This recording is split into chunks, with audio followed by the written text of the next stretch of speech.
மன்னா என்று ஓடி வந்து என் பாதத்தை பணிந்தார். உண்மைதான்.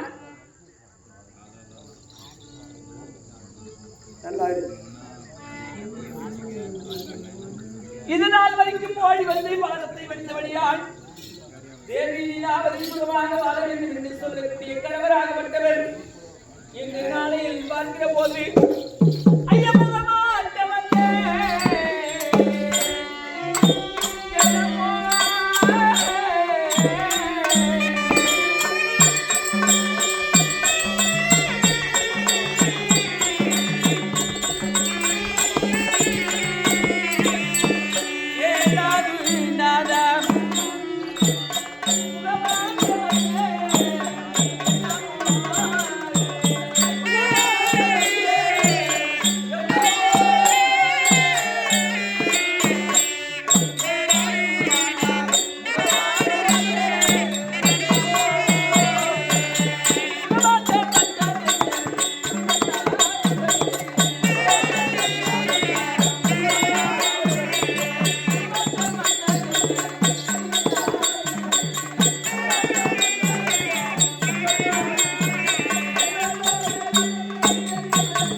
இருக்கக்கூடிய கணவராகப்பட்டவர் அண்ட சராசரிகள் புவனமும் உன்னை கண்டு கை கட்டி வாழ்வதற்கு இருக்கக்கூடிய கணவர் வீர தீரம் படித்தவர். ஒரு தடாகத்தில் தாமரையாகப்பட்டது எவ்வளவு அழகாக இருக்கிறதோ அந்த தாமரை பிடிங்கி சூரிய வெப்பத்தில் போட்டது உண்டானால் எப்படி வாடி வதங்கியிருக்கிறதோ அதை போல் முகமாகப்பட்டது சோர்வையாக இருக்கிறது. எங்க யாராவது ஏதாவது சொல்லிவிட்டார்களா?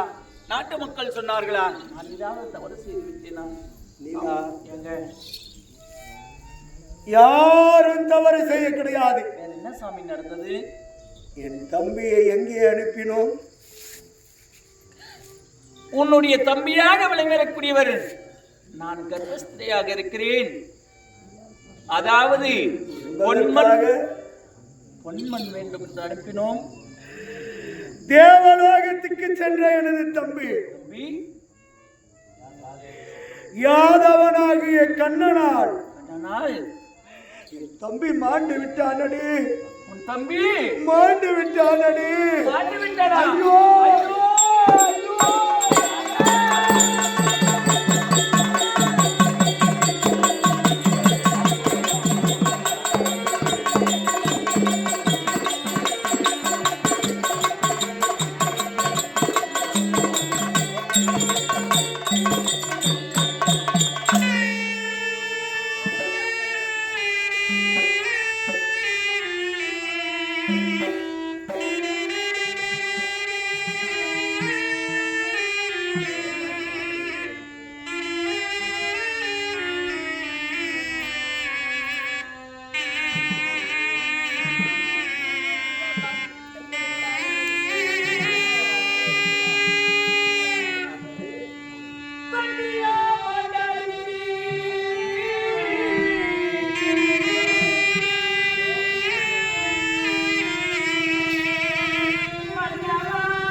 தம்பியாக விளங்கக்கூடியவர்.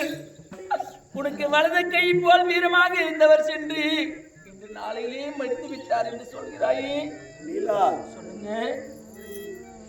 ஆண்டாண்டு அழுதாலும் ஆண்ட தம்பி மீண்டும் வருவதாக கிடையாது. கிடையாது. அதனால சொல்லுங்க. உன்னை நான் என்ன கேட்கிறேன்? என்ன சாமி?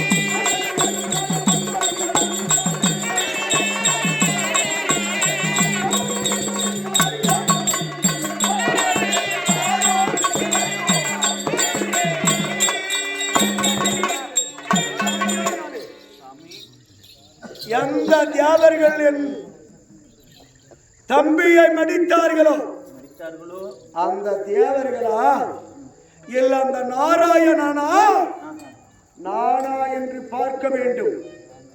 அப்படி பார்க்க வேண்டுமானால் நாரதன் சொல்லியிருக்கிறான், தவம் செய்து வரம் வாங்க வேண்டும் என்று. அதனால நான் தவம் செய்து வருகிறேன். நீ அரண்மனையில் பத்திரமாகிறே.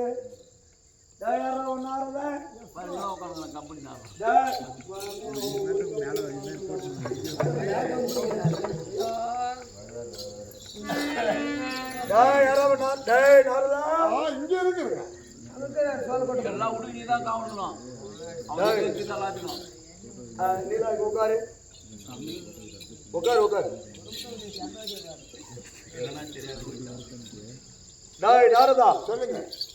நான் தவம் செய்து வரும் வரைக்கும் என்னுடைய மனையாள் லீலாவதி கர்ப்பமாக இருக்கிறார். இவளுக்கு காவல் யாரும் கிடையாது. எங்க தம்பி இருந்தான்னா எங்க தம்பி இருந்திருப்பான். எங்க தம்பி கிடையாது, யாரும் கிடையாது. அதனால என் மனையாளுக்கு நீதான் காவல்.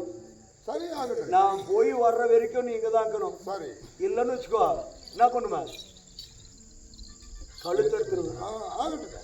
போய் சூத்து காவல் வச்சுட்டு போறேன். நியாயமான கேள்வி கேள்றா. எத்தனை பேர் இருந்தும் இவனை ஏன் வைக்கிறேன்? இவனுக்கு அந்த ஆம்பல் என்ற உணர்ச்சியே இல்லை. இவன் ஒரு பிரம்மச்சாரி. ஆமா ஆமா.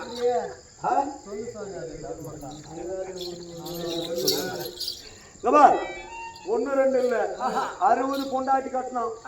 ஒரு பொண்டாட்டி கட்டி 60 புள்ளிய பெற்றான். அவனுக்கு தெரிஞ்சா அவன் ஒரு 9 தையல். அதனால நீ நித்திய பிரம்மச்சாரி. அதனால் உனக்கு சிற்றின்பம் கிடையாது. நீ பேரின்பத்தை அடைந்தவன். தானே வச்சுக்கிறியா? இல்ல சாமி,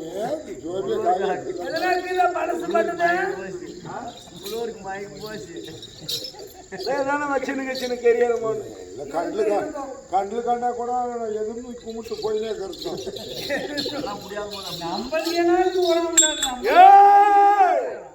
அதனால் என் மனைவிடத்தில் காவலுக்கிறியா? ஏதாவது தப்பு தண்டா நடந்துச்சு, ஏதாவது நடந்துச்சுன்னு வச்சுக்கோ,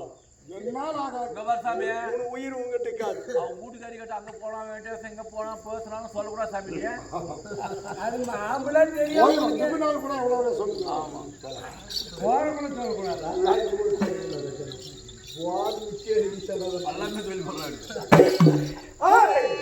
சரி, இருந்தாலும் நான் இப்போது நான் கர்ப்பிணியாக இருக்கிறேன். அதனால உனக்குதான் காவல் வச்சிருக்கிறார். அதனால் நான் கர்ப்பிணியாக இருந்தாலும் தவம் செய்யக்கூடியது இந்த தவத்துக்கு செல்லக்கூடிய நேரம் எத்தனை வருடங்கள் ஆகிறது? அதெல்லாம் ஒண்ணும் ஆகாது. அப்படியா? போனாட்டுல வந்துருவோம், பயப்படாத, பத்திரமா இரு. என்னிடத்தில் அத நாரதன் காவல். காவலா? ஆமா. அதுதான்